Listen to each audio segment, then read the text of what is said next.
Good afternoon and thanks for making time for Midday Live. I am Wendy Lai. The headlines for this afternoon. An Accra Circuit Court orders prosecution in the trial of 26 Togolese nationals to verify the age of one of the accused persons.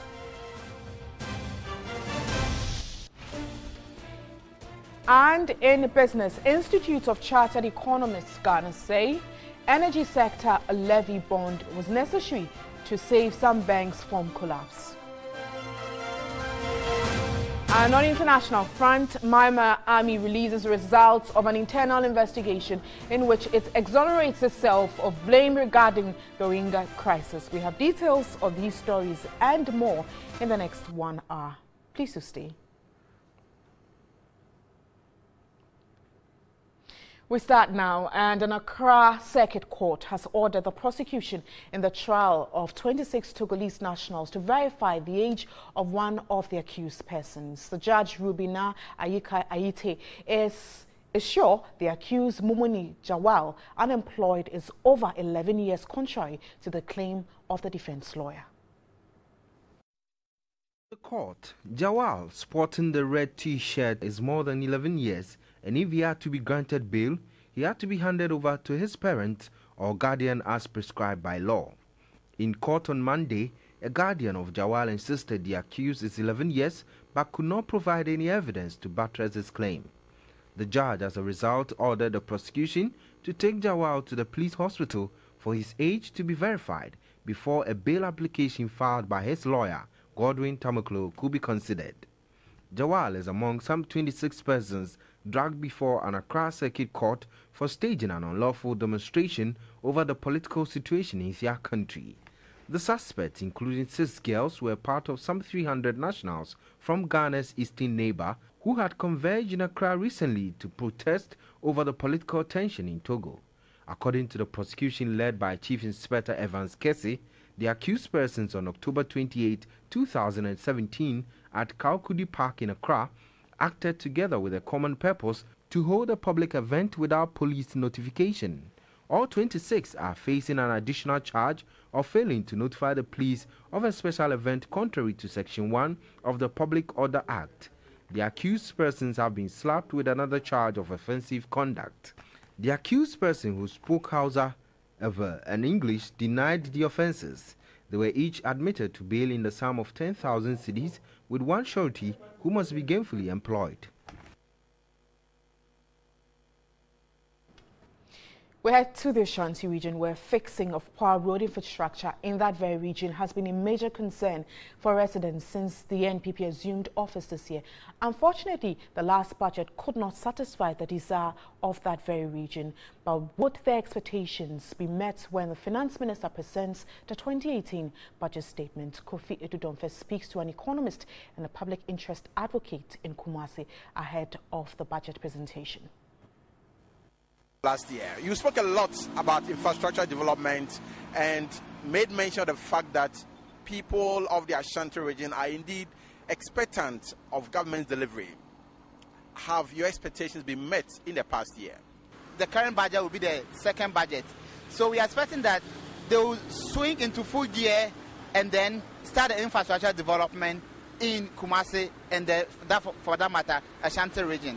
If you talk about infrastructure development, I know in the course of this year, most particularly, residents of Kumasi have been very vocal regards the deteriorating road networks and bridges. Do you foresee that there will be enough budget allocation in the area of road infrastructure? The issue is, over the years, since last year, we've been talking about road infrastructure development in Kumasi. This year, from the beginning of the year, some of us have been advocating that if you look at the runabouts, even at Tech Police Station, Odium and all that, we've been talking about them for some time now, and thankfully, the government said by the end of this year, they will get rid of those killer runabouts so that the traffic can flow effectively. Now, going forward, if you look at all the roads in Kumasi, there's only few roads like where we are standing now, that is good. Every other road in Kumasi, wherever you pass, there are potholes, there are dusty roads. Some of them, you cannot even use your car. You use the car and within a week, you have to go to maintenance.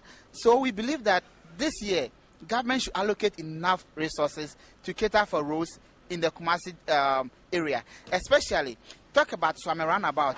I keep saying that is one place we need interchange, because Swami Roundabout leads to some major areas. When you are coming from Tamale, use Swami Roundabout. Coming from Sunyane, when you are coming from Ampon, when you are coming from Krofrom, Kejetia. So the place always get crowded.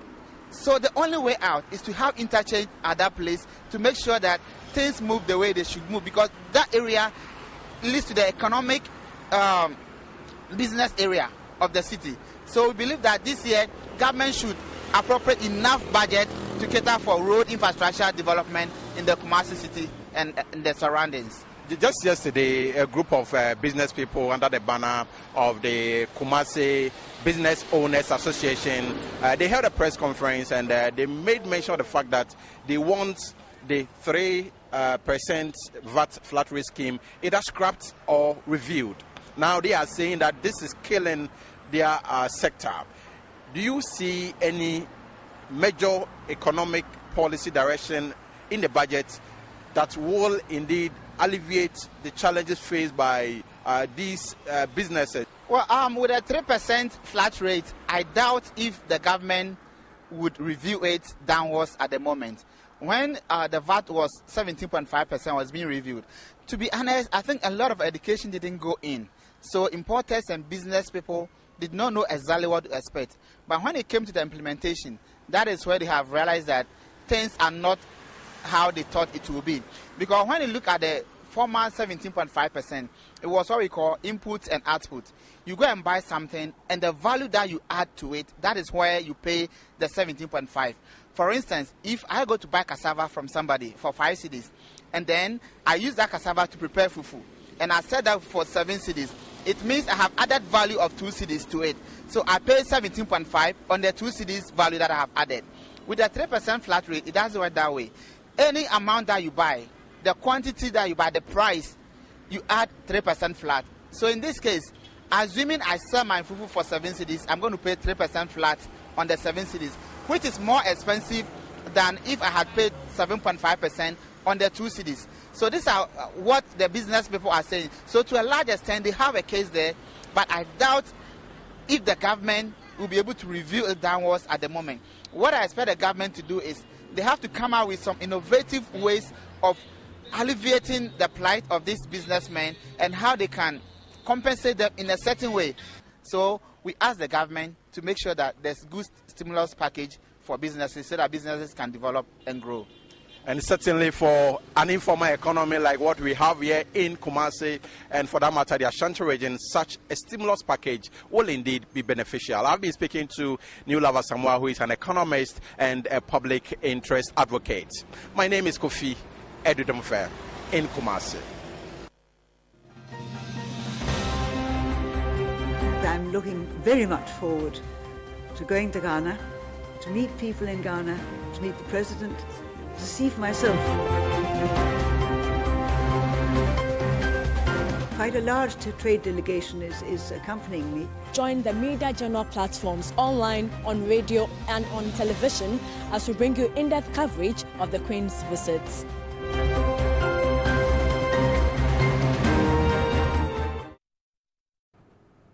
We head to Denmark, and the country has decided to become the first country in the world to lead a transition and become a green resource efficient economy entirely dependent on fossil fuels by 2050. The country hopes to achieve this by expanding its share of renewable energy from sources such as wind and biomass. Poshagabo has more. Since 1980, Denmark has grown to become a global leader in the development of new sustainable technologies and solutions. Its economy has grown by almost 80% without increasing gross energy consumption. But the story has not always been the case. In the 1970s, Denmark was severely affected by the oil crisis. It decided to take a new path to meet growing energy needs and to cater for environmental concerns. As a result, green issues such as energy efficiency, renewables, waste and resource management, clean air and water, and sustainable cities have become deeply embedded in the mindset of the Danes. And today we can see that wind energy is a global industry, but at the time it was nothing. Now Danish companies have been successful in making their part of transforming wind energy all around the globe. But it helped Denmark from the beginning, and today we have so many renewable energy sources that we didn't have in the 70s because of government policy, but also because there's been a support from the private sector. Currently, Danish companies are championing the cause of green technology and know-how. With the establishment of House of Green, an interactive showroom and visitors center in Copenhagen, Danish integrated solutions and scenarios across the landscape of energy, water, climate, resources and the environment are showcased. So how can Ghana learn from the success story of Denmark? You have lots of sun in Ghana, you have lots of wind. And if you can use the energy sources and combine it in a grid so you can get the best out of several energy sources, it's possible to bring in renewable energy in your system and balance the system so you don't waste it.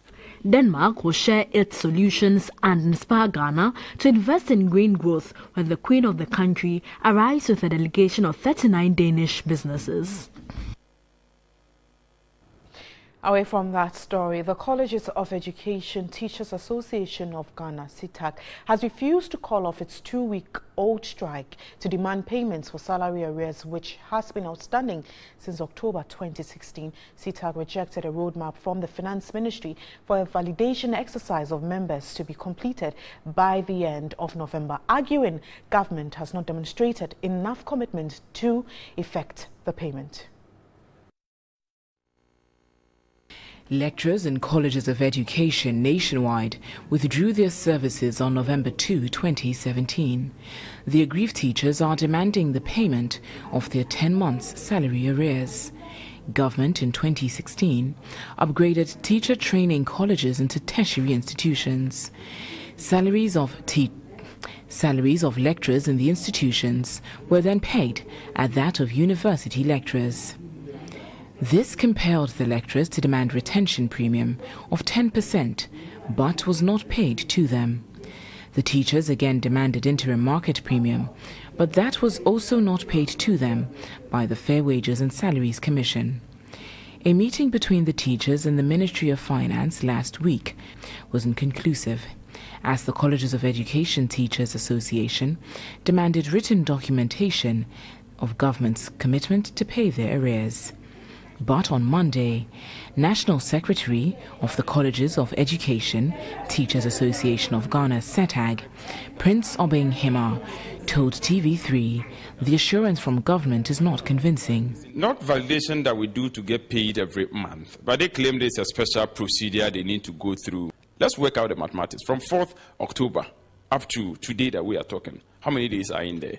So I believe if there were any kind of commitment that one wanted to demonstrate, they would have done that by doing all the things they ought to have done. So by now we'll be talking clearly about payment schedule.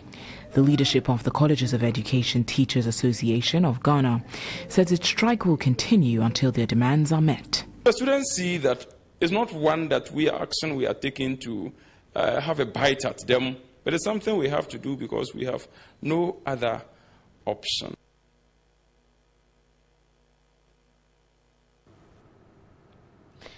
So we're staying a lot more on this story, and I do have Jonathan Apam, President Teacher Trainees Association of Ghana. He's joining me via phone. Good afternoon, Jonathan, and thanks for your time.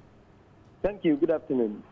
Now, it's been 2 weeks since the strike. How have you students been faring? Oh, very well. Thank you so much for the time given. In fact, our students have been so sad and so much affected by the strike action of the CETAG group. And in fact, it's not just affecting them, but affecting them academically and everything. Because when we trace history back like some few years ago, when the CETAC threatened to strike for 2 weeks, it affected people to the extent that others were even withdrawn from the college. And we foresee similar thing happening now because newly admitted teacher trainees are in the school for just about 3 weeks or 4 weeks of tuition, and this strike coming in, which will go along with the academic performance because for about 2 weeks' time they're going on Christmas break, and coming back in a 3 weeks' time they're going to start examination for the semester, end of semester examination, which we all should be aware that people who have not been taught may not pass exams as expected of them. Secondly, the second years are doing methodology in teaching, and that is really the most interesting part and the most part of the teacher training colleges that every teacher trainee needs to acquire, because it's not just a matter of the knowledge you have, but how you can also get that knowledge to the people. It's for you to learn how to teach, and that's what they are doing for this semester. So if for this semester those activities and practicals are not taught very well, it means it's going a long way to affect teaching one day to come. The third issue is that the third years who are on the teaching practice are supposed to be supervised day in, day out, so that all that they are teaching in the schools, all that they are practicing, will be rest assured that that is the right way to teach, that's the right way to go. And right now, teachers are on strike, and that means tutors are not going to their teaching practice schools to supervise. So you see how it's going to affect the whole college system from level 100 to level 300.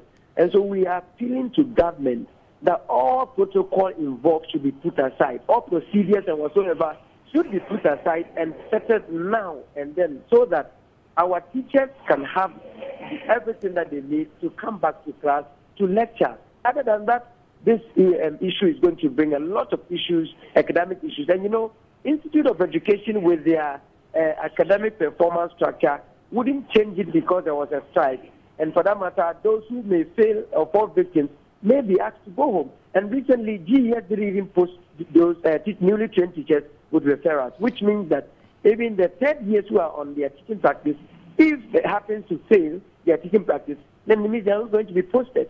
So we are begging government to do everything possible to bring our teachers back to class. Other than that, maybe they want us to go home.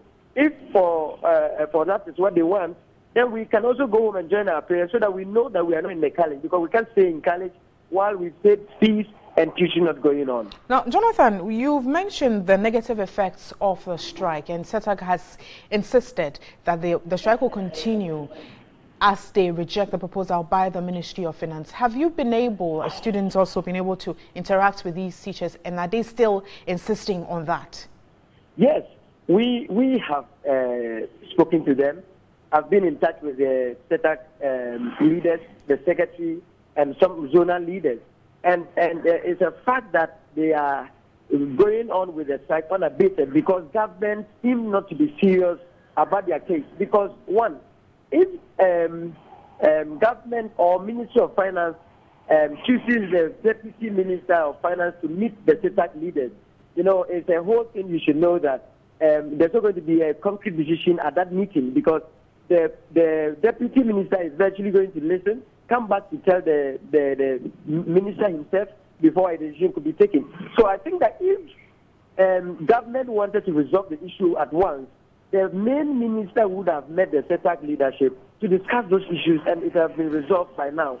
So I think that it is about time Ministry of Finance looks serious and government looking very serious and knowing that the effect of the strike is not just as we see. It looks as if we are not hearing it. It looks as if we don't know that it's affecting the college system. But thank you so much. It is affecting everything in the college. Thank you for your time, Jonathan Apam. He's the president of Teacher Trainees Association of Ghana. We move on to other stories. In the 34-year-old communal conflict between the people of Nkonya and Alavanyu has greatly affected residents. Farming and other livelihoods have declined as large stretches of arable lands have been deserted. Peter Kwao Adato reports inhabitants of the area are now counting the cost of the unresolved conflict.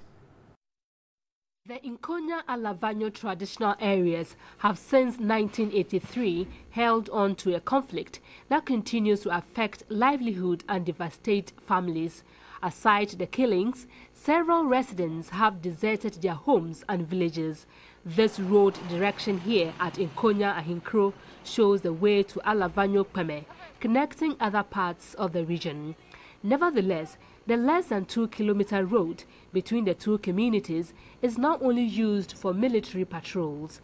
The same is the case for the other road from Alavanyo Peme to Nkonya Tai and the Nkonya Senior High School. Commuters have to use the long winding route through Pando to access both communities. But of more concern is the impact on productivity. This parcel of land, stretching from Mount Toji and separating the two communities, is described as the most fertile area. Yet, neither the Nkonyas nor the Alavanyos have the courage to farm on it.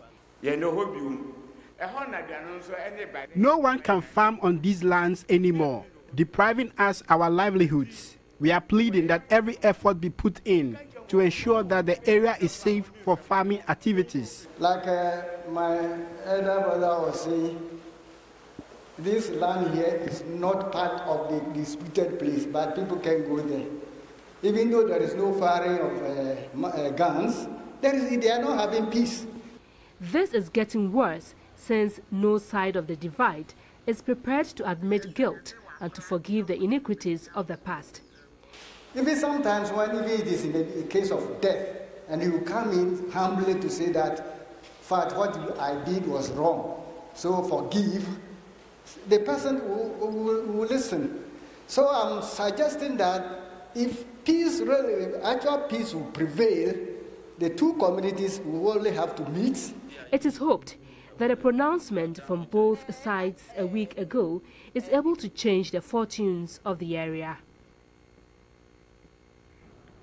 You're still watching Media Live. We have more.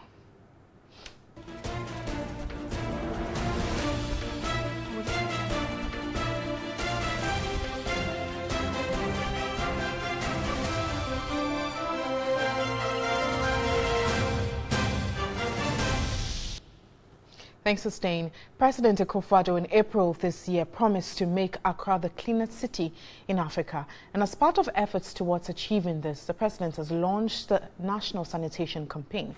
According to him, government is looking to acquire 3 new material recovery sites for the recovery and recycling of waste.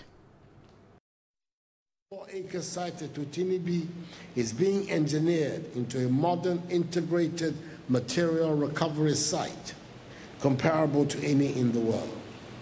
Similar undertakings are being explored in the other regions to ensure that there are adequate, modern, engineered, and environmentally acceptable sites for the processing of waste nationwide. It is not in our nature as Ghanaians to be dirty. Successive Ghanaian governments have tried to reverse this trend and inculcate a habit of greater discipline in the care of our surroundings.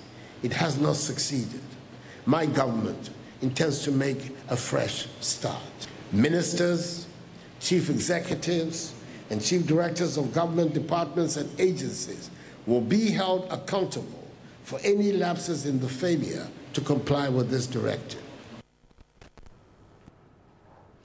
And this afternoon, joining me in the studio, I do have Ama Ofori-Entry, Executive Secretary of the Environmental Services Providers Association, ESPA. Good afternoon, and thanks for your time. We just had the president. What did you make of the projects that are coming up regarding, in relation to sanitation?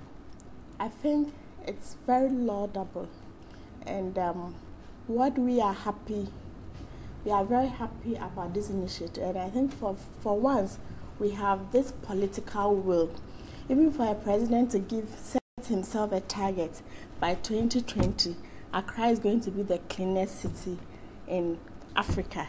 And he's now put down steps to ensure that this is achieved. I think the political will for once is there. So what we can do as citizens and even as service providers is to support the initiative of the president and then see it to fruition. We are very also excited. I think for the first time, we now have a sanitation and water ministry dedicated to sanitation issues in this country. And I must admit that ever since this ministry came on board, there has been a lot of engagement, and for once, we've interacted so well that we've given a lot of information. They seem to be working with almost everything.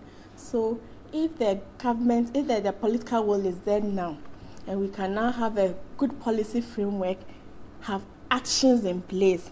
I'm also really excited about the sanitation brigade. I think it's about time, there's action on the ground to ensure that people comply as far as sanitation in this country is concerned. Now, one thing you kept stressing on is action. Let's concentrate or zoom into the Greater Accra region. Waste generation keeps going up. What is the current statistics we have, and what are the challenges you think need to be addressed with all the projects that are coming on board? Okay, with the statistics, we have it that we generate 3,000 tons daily. So with the 3,000 tons that is generated, ideally, what should end up at the final disposal site should be very little. What is missing in the waste chain, as far as the Accra Metropolitan Assembly is concerned, is recycling, or where recovery of the some of the usable products from the waste stream. So we need, as a nation, to go more into recycling, where we can turn most of the products into useful things. That's why we keep saying that waste is a resource. There are resources in transition that can be put to useful products. We just came back from a trade mission from the Netherlands. Even at the final disposal, even at the landfills, there's a lot of recycling. They find value in almost every little thing. And that is where we need to also get to as a nation. So if, for instance, we have 60% of our waste composition being organic, why can't we use it for manure?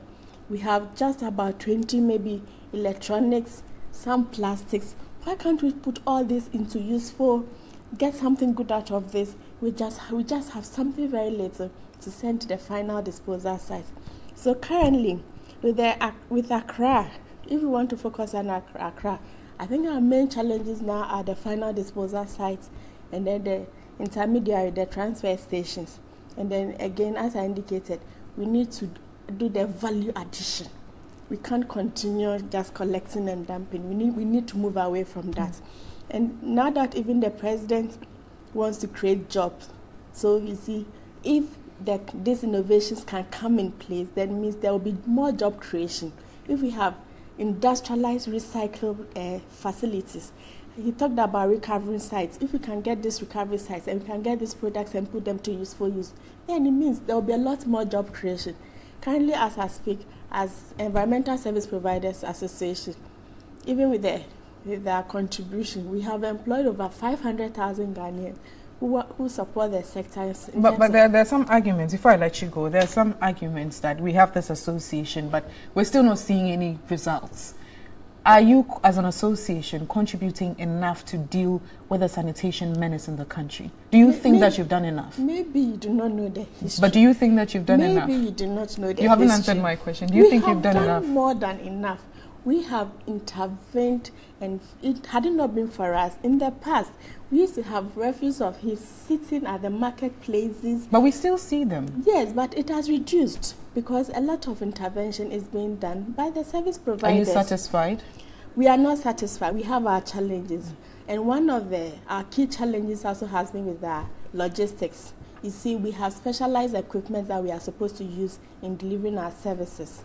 And just as the President indicated yesterday, he said they are going to support the environmental service providers with some credit facilities, some tax incentives, so that we can get new facilities so that we can improve on our work. I must admit, in terms of our collection, I won't say we are 100% efficient. We have challenges, we have issues, because the final disposal sites are a bit far off, and most of our cars, I must admit, are also rickety. So we need to beat up the system where we can also have new logistics, new vehicles, and then we can improve on our collection so that our collection will be efficient. Thank you, for re-entry, Executive Secretary of the Environmental Services Providers Association. Thank you for your time. We look at some more, and policy analyst Dr. Steve Manteo has chided Parliament for allowing finance ministers, both present and past, to violate the Petroleum Management Act for about 6 years. According to him, various finance ministers have refused to update the Ghanaian people on how oil funds have been used. And Dr. Steve Manteo was speaking at the Speaker's breakfast meeting in Parliament. Shortly on that story. Is brought to you by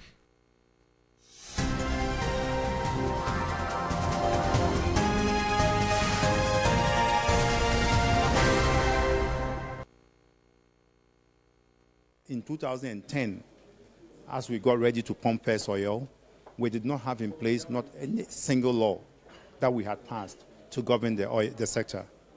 The only law that we had in existence was the PNDC Law 84, passed as far back as 1984, and which we all determined, agreed in 2008 at the first Oil for Development Conference organized by then President Kufuor, that it was not fit for purpose. We did nothing about it. In respect of Parliament, when they pass laws, I expect that they will see to the compliance of the laws they have passed. However, they passed a provision in the Petroleum Revenue Management Act that the minister every year, as part of the annual budget statement, will submit a reconciliation report to Parliament. And in that report, he will give an update of the use of petroleum revenues, or projects being funded with petroleum revenues. He has largely complied with the submission of the reconciliation report, but has failed to provide updates on the use of projects being funded with petroleum revenue. And this, for me, is a clear violation of the law. And yet Parliament has never be minded to ensure that this particular aspect of the law is actually complied with. And I brought it to attention in today's forum. This cannot be good enough. Will this be fine for our oil contracts? It must not be accepted under any government. Otherwise, why are the members of Parliament elected by the people to come and represent them? And why should our own laws speak about ratification? And I'm particularly happy about these dedicated organizers, because these are matters that we must all examine ourselves about from time to time.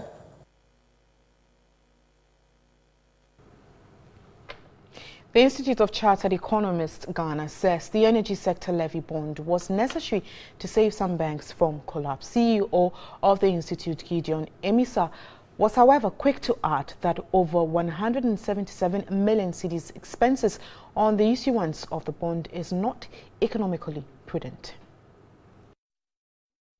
Amounted to 87.5 million cedis, while legal fees stood at 700,000 cedis.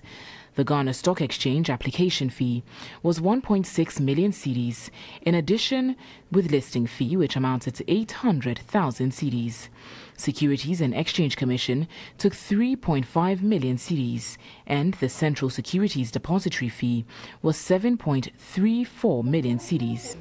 Administrative expenses amounted to in excess of 80.9 million cedis, while printing and miscellaneous stood at 400,000. The total expenses for the issuance of the energy sector levy bond was in excess of 177 million cedis, which is 3.7% of the 4.7 billion cedis received from the bond. 1.7 million is going into transaction costs. Of course, that raises some alarm. If you take the 1.7 billion out of the 6 billion target, then of course we'll be looking at 1.7% of the total money we expected to get. But the 1.7 million out of the 4.7 billion would be somewhere around 3.7% of the money we inquired. And that is quite imprudent on our part. He indicated the government should have sought approval from Parliament before going to the market to issue the bond. On the 2017 budget, the CEO of the Institute of Chartered Economists Ghana, Gideon Amisa, pointed out some of the challenges and successes. We've seen inflation coming down. We've seen some confidence level in terms of consumer confidence and business confidence going up. But the challenge has been with revenue targets being achieved. And then, in fact, starting the year, we came out with some particular statement that the target that we set for ourselves was overly ambitious in terms of revenue mobilization. He suggested the 2018 budget should be hinged on backward and forward linkages of the various sectors. But it appears that our economy, straight from agriculture, we just jump to services, which account for a large proportion of our economy. And then the growth rate of services is also very incredible relative to the other two sectors.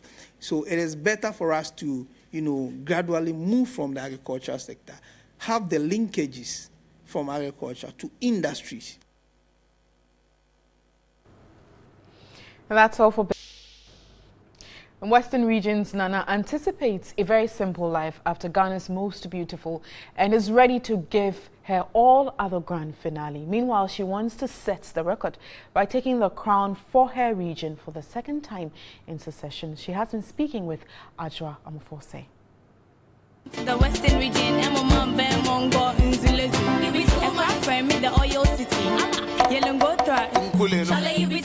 Grabbing 5 awards, 3 times Star Performer and 2 times Most Eloquent, Nana has had a fulfilling time in the GMB house. 12 live shows after the launch of Ghana's Most Beautiful 2017, and her growth has been nothing short of amazing. Nana, 25 years, has every intention of giving her best in the last lap this Sunday when they will contest on a clean sheet. For life after the pageant, the finalist hopes to continue on a path of learning regardless of whether she wins or not. I've been groomed here, so I know how I'm going to comport myself, how to communicate with people. Now you are a queen, so you should know how to comport yourself and carry yourself, because a lot of people are looking up to you, and whatever it is that you might say now can be used against you later. She says it's her responsibility to maintain the standard her region's predecessor, 2016 winner Yaba set, and wants to make history by taking the crown to her region for the second consecutive time. Nana, who is an entrepreneur, says her work with helping to nurture the skills of young girls will continue after the pageant. She admits the platform and exposure given her throughout the competition will even make her work better. Going back, now I have a lot of networks, I have a lot of contacts, so I'm going to build upon it and improve on what I do. So life is not going to be static for me after GMB. A wedding is just a day in the lifelong journey of marriage. Having started the competition with 9 other ladies, 3 of whom she's contending with for the crown, Nana wants each to make use of the available opportunities the pageant has provided. To those who have already left, I would say congratulations again. They did their best, but it just wasn't enough, and that's life. And I know that they are out there doing whatever it is that they have to do. Welcome to the Western Region. For the 3 other contestants, very well. To some more stories, and for being the first in news and the best in entertainment over the past 20 years, TV3 received a plaque in appreciation for the hard work. Kingsway International School recognized the station in appreciation of its unique child-centered content. In recognition of TV3's 20th anniversary, Kingsway International School presented a plaque in appreciation to the station's contribution to children's growth and development. The school mentioned shows like Talented Kids and The Pulpit, which it said has been beneficial and educative and has also motivated pupils. It also made a donation of an undisclosed amount of money to TV3's Social Support Fund. Assignment editor at TV3, Thomas Adote Papo, assured them of the station's commitment to excellence in news and entertainment. He noted the station will not relent in its efforts to stand down the microphone to the underprivileged and cover groundbreaking stories from the hamlets and villages.